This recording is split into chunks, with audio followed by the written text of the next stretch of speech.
안녕하세요. 이번엔 PC에 관해서 발표를 하게 된 4조입니다.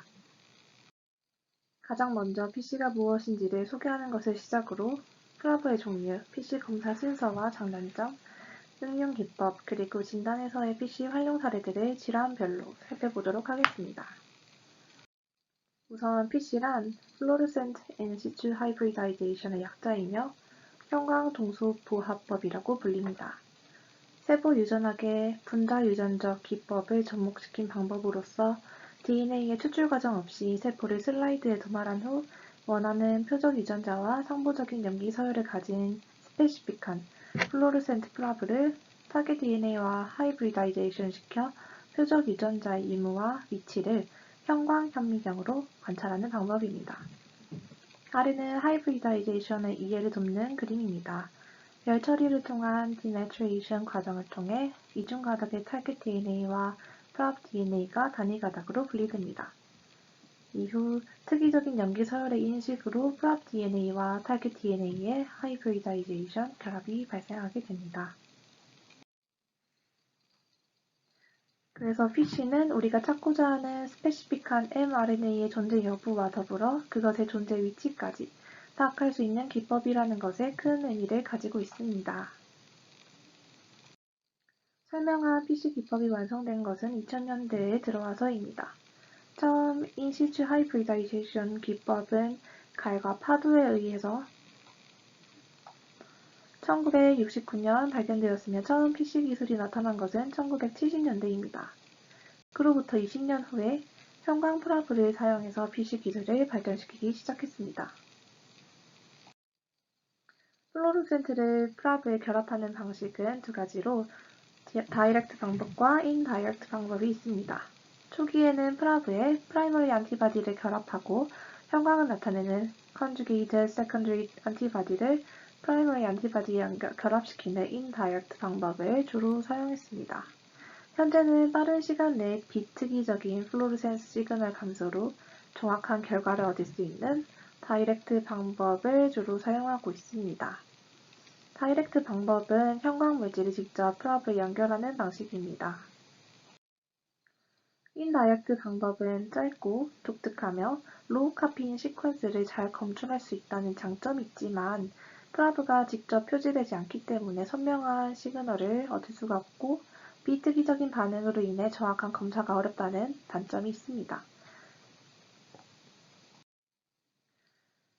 프라브는 염색체의 어느 부위를 타겟으로 하느냐에 따라 4가지로 나누어집니다. 다음은 PC 검사 순서에 대해서 말씀드리겠습니다. 먼저 세포를 포름알데하이드와 같은 물질로 고정시킵니다. 다음은 프라브를 디자인하는 과정입니다. 먼저 DNA즈를 이용해 더블 스트랜드 DNA의 특정 부분을 자릅니다. DNA즈에 의해 잘려나간 염기 서열이 있던 이러한 빈 공간에 레이블링된 프라브를 라이게이즈를 이용해서 연결시킵니다. 이중 가닥의 프랍 DNA와 샘플 DNA를 디내트레이션 시켜서 단일 가닥으로 만듭니다. 단일 가닥의 스페시픽한 프랍 DNA는 그와 상부적인 타겟 DNA 부분에 결합해서 발광하게 됩니다. 이로써 우리가 확인하고자 하는 염기 서열이 샘플 DNA에 존재하는지 유무와 더불어 그 위치까지 현미경으로 확인할 수 있습니다. 만약 프랍 DNA와의 하이브리다이제이션이 발생하지 않는다면 이 오른쪽과 같은 경우에 발광하지 않게 되는데 이러한 경우 우리는 샘플 DNA에서 뮤테이션이 발생했음을 확인할 수 있습니다. PC는 한 번에 많은 유전자 변화를 동시에 조사할 수 있고 false positive와 false negative가 거의 없다는 장점이 있습니다. 배양 과정에서의 오류를 방지할 수 있고 빠르고 정확도가 높고 다양한 염색체의 변이를 분석할 수 있습니다. 하지만 점 돌연 변이의 진단은 불가능하며 사용한 프라브 이외의 다른 염색체 이상을 진단은 할 수 없다는 단점이 있습니다. 또한 프라브의 가격이 매우 비쌉니다. PC는 다른 기술들과 결합하여 다양한 방식으로도 응용되고 있습니다. PC는 진단 방식으로 다양하게 활용되고 있는데 이 중에서 저희는 특히 유전질환, 염색체 이상 질환, 그리고 암 진단에서 PC가 어떻게 활용되는지에 집중하도록 하겠습니다. 먼저 유전질환과 염색체 이상 질환에서의 활용입니다.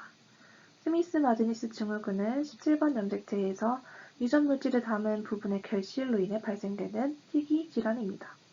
특징적인 얼굴 기형과 발달 지연, 인지 장애, 행동 문제를 보이며 2만 5천 명당 1명꼴로 발생하게 됩니다. 2살 환자의 왼쪽 사진처럼 넓고 사각형의 얼굴 형태, 납작한 콧등이 특징적이고 성장하면서 얼굴의 변형으로 동일한 인물의 20살 모습에서는 주걱턱, 중앙안면 저형성증, 부정교합과 같은 외형적 증상을 보입니다.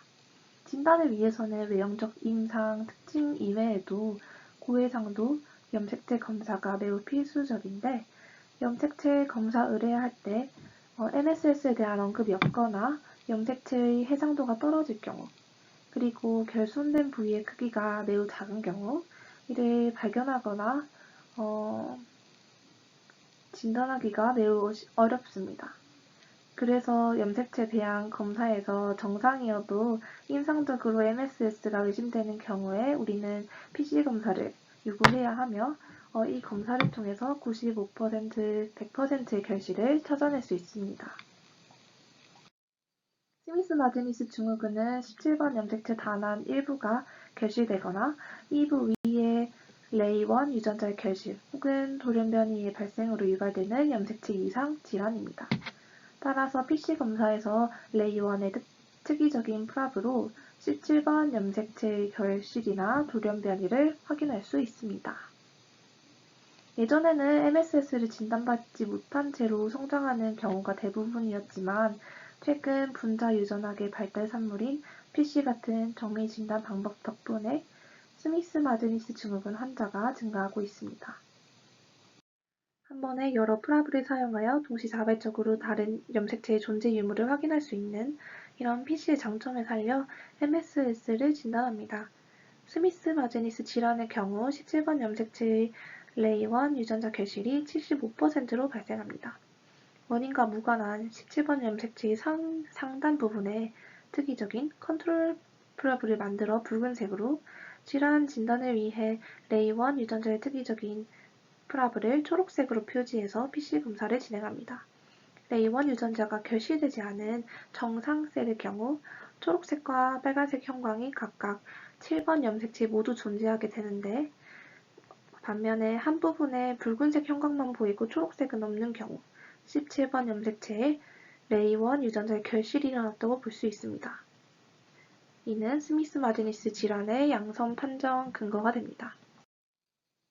질환에서의 PC 활용 두 번째, 암 진단의 경우를 살펴보겠습니다. PC는 암을 진단할 때뿐만 아니라 이미 진단받은 환자를 지속적으로 모니터할 때도 사용됩니다. 의심되는 암의 위치와 유형에 따라 다양한 샘플을 사용해 PC를 수행합니다. 이동이식이나 세포조와 같이 종양 조직으로부터 배양된 암세포에 대해 시행된 그런 연구가 생체 외 환경에서 이루어짐으로써 발생하는 문제점들을 극복할 수 있다는 특징이 있습니다. 첫 번째로는 방광암입니다. 방광암은 우리나라 비뇨 생殖기에 발생하는 암 중 가장 흔한 암이며 남자들에게서 발생 빈도가 3.3%로 5위를 차지하고 있고 이는 점차 증가하는 추세를 보이기에 방광암의 진단 기술에도 많은 관심이 쏠리고 있습니다. 방광암은 치료 후 5년 생존율이 90%로 매우 높지만 수술 이후 1년 내 56%, 2년 내 69%의 환자들에게서 재발이 발견됩니다. 방광암의 치료도 중요하지만 치료 이후 재발을 조기에 발견하는 것이 방광암 환자들의 실질적 생존율을 높이는 데 매우 중요하다는 것을 의미합니다.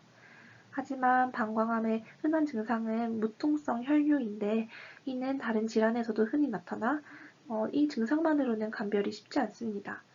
따라서 방광암을 진단하는 정밀 검사가 중요하게 고려됩니다.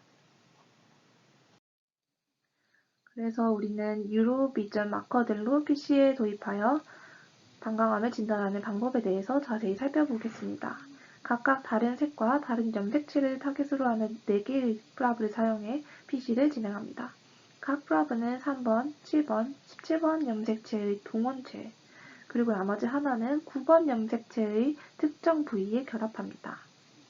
주변의 다른 세포들에 비해서 세포의 크기가 2배 정도 크거나 세포의 모양이 불규칙한 그런 세포를 비정형 세포라고 하는데, 이런 비정형 세포를 우리가 결과지에서 25개 이상 찾은 다음 이 세포에서 3번, 7번, 17번 염색체 중 2가지 이상 비정상적인 소견을 보이는 세포가 총 4개 이상 발견될 때, 그리고 9번 염색체 단안에 소실이 있는 경우에는 이런 경우가 12가지 이상 관찰될 때 우리는 이를 양성으로 판독하게 됩니다.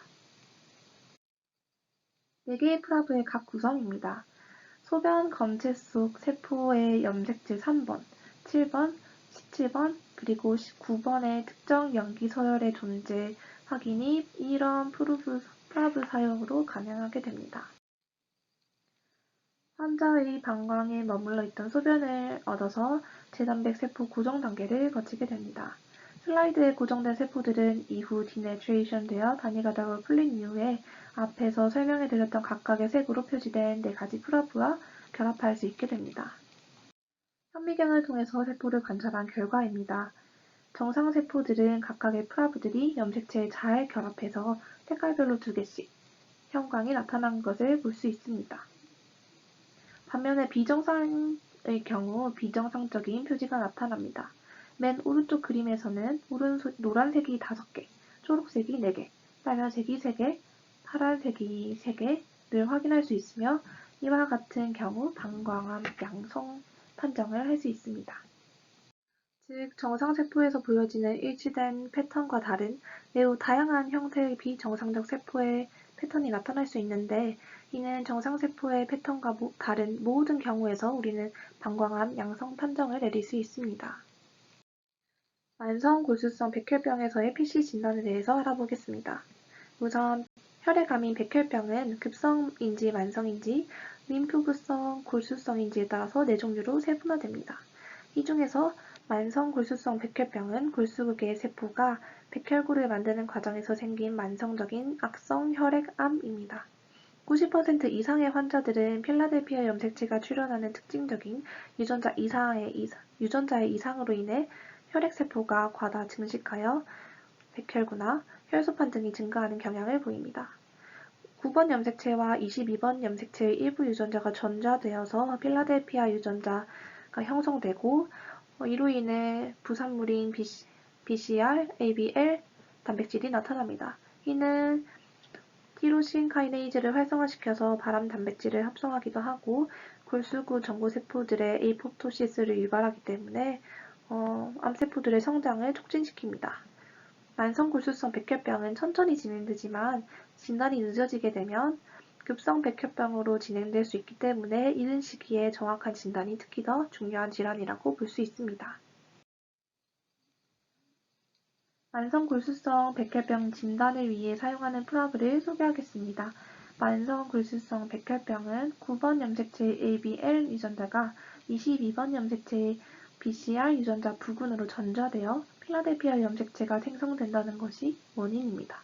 따라서 PC를 활용한 만성 골수성 백혈병을 진단하기 위해서는 9번 염색체의 ABL, 22번 염색체의 BCR 유전자 각각의 상부적인 프라브 2개를 만들게 됩니다. 말초 혈액 검사를 시행해서 백혈구와 혈소판의 증가가 확인되면 일단 이 백혈병을 의심하게 되고 이후 골수 검사로 확진을 하게 됩니다. 말초 혈액, 골수를 이용하여 암 유전자와 필라델피아 염색체를 확인하기 위해서 염색체 검사를 시행합니다. 먼저 골수에서 검제를 가져온 뒤 프라브를 사용해서 하이브리다이제이션 진행합니다. 현미경으로 현관 패턴을 분석하는 순서로 PC를 통한 만성 골수성 백혈병 진단이 이루어집니다. 여기에서는 2가지 형광 프라브를 사용하였습니다. 각각의 프라브가 표적하는 염색체는 9번과 22번으로 다릅니다. 따라서 정상세포의 경우에는 빨간과 초록의 형광이 각각 다른 위치에서 나타나는 것을 확인할 수 있습니다. 두 가지의 형광 물질이 따로 나타나는 것이 아니라 같은 지점에서 겹쳐서 나타나는 것으로 필라델피아 염색체의 존재를 우리는 확인할 수 있습니다. 비정상적 세포의 경우 9번 염색체의 ABL 부분이 22번 염색체로 이동되어서 필라델피아 염색체를 형성하기 때문에 결과적으로 이 두 가지 형광은 겹쳐 보이며 만성골수성 백혈병의 양성 판정을 내릴 수 있는 것입니다. 급성 백혈병의 경우 계열 및 아형에 따라 유전적 이상들이 다양하게 존재하기 때문에 단순히 ABL과 BCR 프라브만으로 진단이 어렵습니다. 다양한 변이들을 밝히기 위해서 다양한 프라브를 이용해 진단합니다. 이 표에서 두 번째의 경우 소아급성 골수성 백혈병의 35%에서 관찰되는 가장 흔한 염색체 이상으로 12번 염색체의 텔과 21번 염색체의 AML1 유전자의 재배열이 일어나는 것을 검출하기 위해 마찬가지로 두 가지 프라브를 사용하게 됩니다. 세 번째의 경우 MLL 유전자를 확인하는 방법입니다. MLL 유전자는 다양한 유전자와 재배열되어 급성 백혈병을 유발합니다. 해당 유전자가 5- 그리고 3-로 분리되는 점을 이용해 break apart probe를 사용하게 됩니다. 특히 급성 백혈병의 경우 일반적인 염색체 검사에서는 정상 핵경을 보이지만 PC를 통해 발견하지 못했던 유전적 이상을 발견하는 경우가 상당히 높습니다. 특히 MLL 유전자는 25개 이상의 다양한 상유전자와 재배열을 일으킬 수 있는데 이는 RT-PCR 방법으로 찾기가 매우 어려워서 PC 검사가 매우 유용하게 사용됩니다. 급성 백혈병의 진단 때에는 PC 검사를 염색체 검사와 함께 진행하는 것이 진단에 더욱더 큰 확신을 줄 수 있습니다. 많은 혈액질환은 염색체 이상 소견만으로도 진단이 가능하며 많은 혈액암에서 염색체 이상 소견이 치료 예후 예측의 중요한 요소가 될 수 있습니다. 5년 생존율을 기준으로 좋은 예후, 중간, 나쁜 예후군으로 구분할 수 있습니다. 보통 3개 이상의 복합 염색체의 이상이거나 3번에서 11번 염색체 이상일 경우 5년 생존율이 30% 미만으로 급격히 떨어집니다. 다음으로 PC는 비소세포 폐암을 진단하는 데 이용될 수 있습니다. 비소세포 폐암이란 전체 폐암의 85%를 차지하는 난치성암을 말하며 말 그대로 현미경으로 관찰했을 때 작은 세포로 구성되어 있지 않은 암을 말합니다. 현미경 소견에 따라 소세포성 그리고 비소세포성 폐암으로 나뉘며 약 80%가 주로 비소세포성 폐암에 속합니다. 비소세포 폐암은 2번 염색체 단원에 위치한 ELM4 유전자와 ALK 유전자의 전자 또는 역이로 발생합니다. ALK 유전자 재배열 유무 검사로 인해 비소세포 폐암을 진단할 수 있으며 ALK 억제제인 크리조티닙에 대한 반응 또한 예측할 수 있습니다. 폐암에서 PC 검사는 ALK 유전자와 그 이외 다른 유전자의 프로모터 부위와의 융합 여부 확인을 위한 검사입니다. ALK 진 양쪽 말단 부분에 해당하는 형광 프로브를 각각 제작합니다. 재배열이 일어나지 않는다면 이번 염색체의 두 형광의 프로브 색이 같이 보이게 되고 재배열이 일어난다면 두 형광 색이 분리되어 관찰됩니다. 그림에서 볼 수 있듯이 ALK, EML4 유전자가 재배열이 일어난다면 가까이 위치했던 프로브들이 멀리 떨어지게 되고 딜리션이 일어나면서 싱글 시그널이 나타나게 됩니다. 폐암 조직을 고정한 후 두 개의 프로브를 하이브리다이제이션 시키고 형광을 감지하여 결과 판정을 합니다. 각각 프로브에 대한 민감도, 특이도 100%로 높은 정확성을 가지고 있습니다. 이러한 진단 방식에는 아래 표와 같은 기준이 존재합니다. 사용되는 프로브들의 거리가 워낙 가깝기 때문에 음성일 경우에도 양성으로 반응될 수도 있기 때문입니다. 그래서 양성세포가 50% 이상일 경우에는 무조건 양성, 10에서 50%일 경우에는 추가 분석하여 15% 이상일 경우에만 양성, 그리고 10% 미만일 경우에는 음성이라는 기준이 존재합니다. 그 이외에 PC는 색종, 유방암, 전립선암 등 여러 종류의 암 진단에 사용되고 있습니다. 이상으로 4주의 발표를 마치겠습니다. 감사합니다.